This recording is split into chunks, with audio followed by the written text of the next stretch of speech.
Hola, yo soy Angie y hoy estaré hablando acerca del individuo como sujeto del DIP. También analizaremos el caso de las mujeres de Atenco. Y bueno, ¿de qué hablamos cuando nos referimos al individuo como sujeto del DIP? Primero comprendamos que la comunidad internacional debe proteger la dignidad humana de cada persona.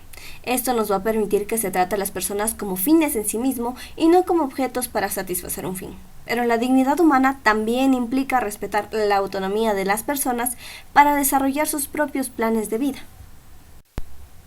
Para el análisis de los sujetos del derecho internacional público, habíamos revisado anteriormente qué es la personalidad jurídica, y de ello se pudo concluir que existen derechos que son exigibles, obligaciones que cuando no se cumplen generan responsabilidad y capacidad contractual.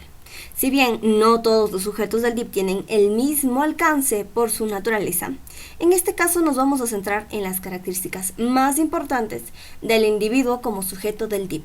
Primero, podemos decir que a diferencia de los otros sujetos, no tenemos capacidad contractual, es decir, no celebramos tratados como personas individuales a nombre propio.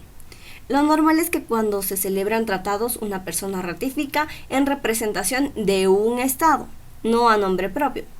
También tenemos derechos, pero esos derechos están limitados al ejercicio de nuestra dignidad humana y tenemos una única obligación, que es no incurrir en ninguno de los 4 crímenes en contra de la humanidad, es decir, genocidio, crímenes de guerra, crímenes de lesa humanidad y crímenes de agresión. Caso contrario, seremos responsables penalmente. Ahora analicemos el caso de las mujeres de Atenco versus México. El 16 de noviembre del 2017, 5 mujeres narraron los hechos de violencia y abusos sexuales que sufrieron por parte de la policía en Atenco, durante el operativo de San Salvador Atenco, en el Estado de México contra comerciantes de flores en mayo del año 2006. 12 años después, la Corte Interamericana de Derechos Humanos determinó que el Estado mexicano es culpable de estos hechos. La Corte Interamericana resolvió que el Estado mexicano es responsable por estas agresiones, en una resolución del 28 de noviembre, cuyo contenido fue difundido. La Corte ordenó al Estado mexicano implementar medidas de reparación, como brindar tratamiento médico y psicológico a las víctimas que lo soliciten, reconocer públicamente su responsabilidad, y ofrecer una disculpa pública. El Estado mexicano deberá continuar con sus investigaciones y sancionar a absolutamente todos los responsables de estas agresiones. Además, deben crear un plan de capacitación para los oficiales de la Policía Federal y del Estado de México. En un comunicado, el gobierno mexicano reiteró que reconoce su responsabilidad en la violación de los derechos humanos cometidos en Atenco, lo que pasó en el año 2006, y aseguraron que van a acatar todas las sentencias de la Corte. Como vemos, en el caso, las personas titulares de los derechos violentados son las mujeres de Atenco.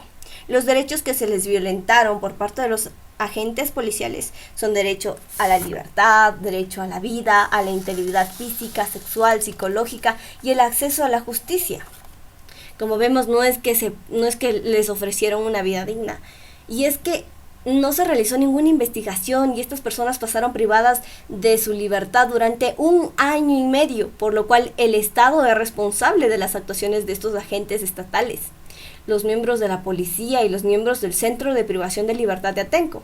Y es que la materialización de los derechos está en manos de los estados, pues los individuos tenemos derechos y los estados tienen la obligación de hacer material estos derechos que tenemos los individuos.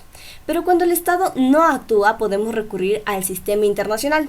En este caso se llevó primero las víctimas, denunciaron ante la comisión, y posteriormente esta misma comisión, siendo testigo de la actitud del Estado mexicano que no reparaba a las víctimas y dejaba en la impunidad, es la Comisión en Representación de las Víctimas quien llevan ante la Corte Interamericana de Derechos Humanos en el marco de la OEA para que se juzgue y se dicte sentencia sobre el caso de mujeres Atenco versus México. Esto sería todo.